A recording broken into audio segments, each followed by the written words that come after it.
Top 5 matchup in Austin, Texas. Everything's bigger in Texas, and it won't get much bigger than this matchup. The 5th-ranked Georgia Bulldogs traveled to Austin to take on the Texas Longhorns. This is the 3rd top 5 matchup in DKR history, which is kind of crazy. One was in 2006. That was when number 1 Ohio State came to town. And one was in 1970. That's when Bama beat Arkansas 42-7. Who doesn't remember that? Georgia, ironically, is a significant underdog. Anywhere between 4.5, 5, 4, kind of all over the place. Opened at 3.5, what have you.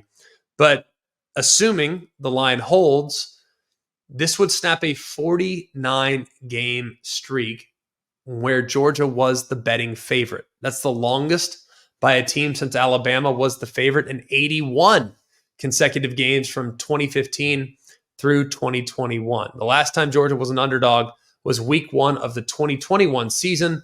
That was against the Clemson Tigers. I can't wait for this game. I love this matchup. I think it's going to be a blast, an absolute blast. You want to talk about pros? If you're an NFL scouting director, take a peek, go to Austin this week. You can go to Austin. You can go to Knoxville. There's pros everywhere. You're going to have a great time if you go to one of those two places, that's for sure. Question number 1. And this one is almost frustrating for me. Is this the game where Carson Beck returns back to the top of the sport? Just to kind of keep things in perspective here. For those of you that watched in the offseason, I watched every single snap of Carson Beck from 2023. I watched them all. I thought he was phenomenal last year. Decisive, accurate, getting the ball out faster than anybody. The guy got it out in 2.3 seconds. That's fastest in the sport last year. His off-target rate was at 5%. That was number 1. Think about how many great quarterbacks there were in college football last year. And he was in the top 5 in multiple categories. Well, so far, it just hasn't been there for him. Right now, he's 19th in QBR. Like I said, 19th in QBR is still really good. Okay? But we're talking about Carson Beck here.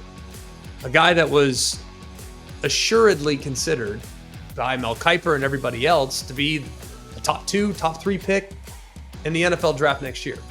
Well, he's 19th in QBR. He's thrown 5 interceptions. That's 74th. His off-target percentage has nearly doubled from where it was a year ago. He is 26th in EPA per dropback. So the numbers are not good for Carson Beck. And then you dive a little bit deeper and you watch the games and you realize that sometimes when you're actually seeing him execute the plan, there have been plays left on the field where guys are open and he doesn't see them, or a guy is about to get into a break and there's a lot of room and he decides to bypass it and check it down. But it does feel like it's in there, and we saw a glimpse of it. We saw a glimpse of it against Alabama there in the 4th quarter. If we can get that version of Carson Beck in this game, then Georgia will win. I really believe that. But he's got to play his best football because he hasn't been at his best this year. So is this the game? Is this the game it happens? Question 2. Can Texas pressure Carson Beck without blitzing? Now, if you look at Carson Beck in his career, he's lost 2 games as a starting quarterback. They both came against Alabama. In the SEC championship game last year, Alabama blitzed on 0 defensive snaps. 0, not 1 pressure that was called by that defensive staff. Not 1. Well, this year, they blitzed on 14% of the defensive snaps. Those are the 2 lowest blitz rates that Carson Beck has ever faced as a starting quarterback. So Texas, they're probably looking at that Bama tape and saying, all right, yeah, let's not blitz them. Let's not void coverage. Let's just rush 4 and maybe we'll get home. And that's kind of been their MO up to this point of the season. They blitz right now, the Longhorns, on 14% of their defensive snaps. That is the 6th lowest in the FBS. The crazy part is that while they've only blitzed 14%, they have generated pressure on 33% of opponents' dropbacks. So low blitz rate, high pressure rate, that means your defensive line is kicking some tail.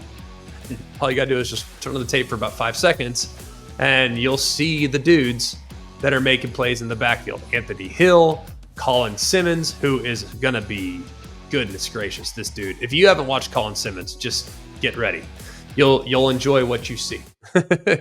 Barron Sorrell has been excellent. Ethan Burke has been excellent as well. So Texas has some edge rushers this year that are no joke. Last year, it was really more about their defensive tackles. This year, it's about the edges. They've been awesome in that category. And if you look at Georgia's tackles, they haven't been great this year. A little bit up and down in their performance. Question 3. Do you trust the Texas secondary? Now, I have to give credit to Reese Davis for this little tidbit. We were doing the ranking show a couple nights ago, and he threw this out there. And I'm like, I hadn't thought of that. Well, Reese is one of the best in the business, and you'll understand why, because this is a phenomenal note. So far, Texas's pass defense has faced these teams. Michigan, who is currently ranked 132nd in pass offense. Louisiana Monroe, who is 131st. Oklahoma, who's 123rd.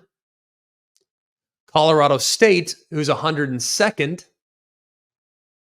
And then finally, Mississippi State, but that was with Michael Van Buren making his first career start. Mississippi State right now is 45th. The best pass offense that they've faced this year is UT San Antonio, and they are 44th. But UT San Antonio, when you go back and watch it, they couldn't block them. I think Georgia can, and I do think this will be by far the biggest test the Texas secondary has had this year. Remember, that was the Achilles heel last year. They just haven't played anybody just yet that could potentially exploit it. And to make things even worse, the safety, their best cover safety, Derek Williams, is out the rest of the year with a knee injury. So the safety spot is down a guy that's excellent in coverage. So question 3, do you trust the Texas secondary? I'm just going to flat out tell you. The answer for me is no at the moment. Question 4, can Quinn Ewers take advantage of a suspect Georgia secondary? The one thing I love about Quinn Ewers, and I don't think he gets enough credit for this, like, he's a big game hunter, man. Like, this guy plays really well in big games. And people will say, well, what about Oklahoma last year? Okay, well, Oklahoma last year, he had a couple picks early, but he finished like 31 of 37.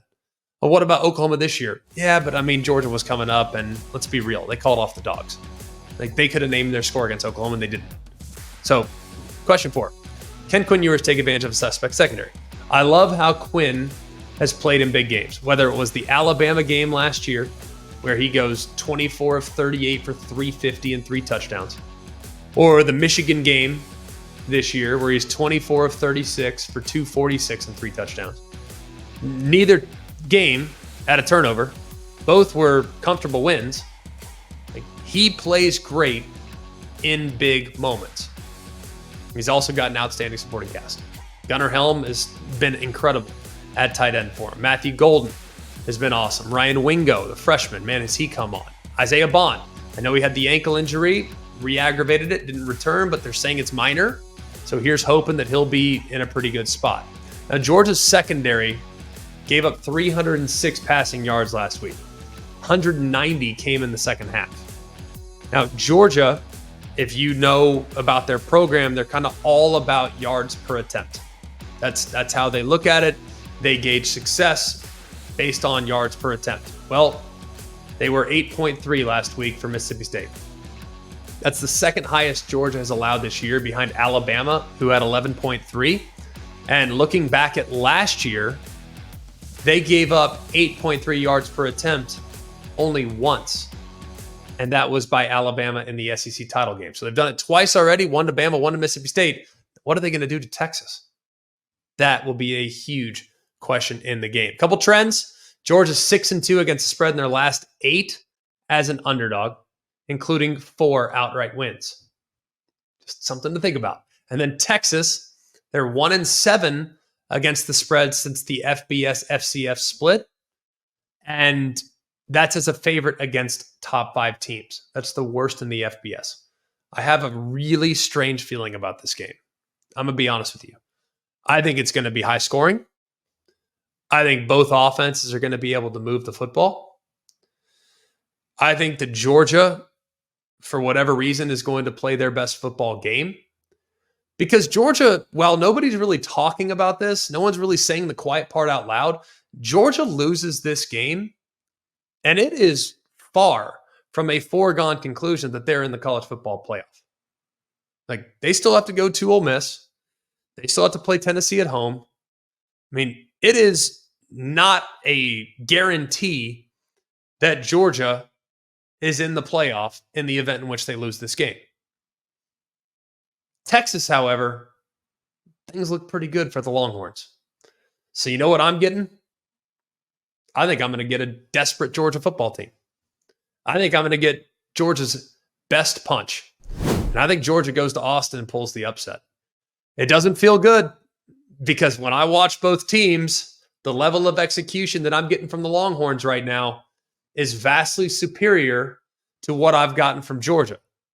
But I do think Georgia's been battle-tested against Bama, against Kentucky, and I think Georgia is going to find a way to somehow go in and shock the number 1 ranked Texas Longhorns.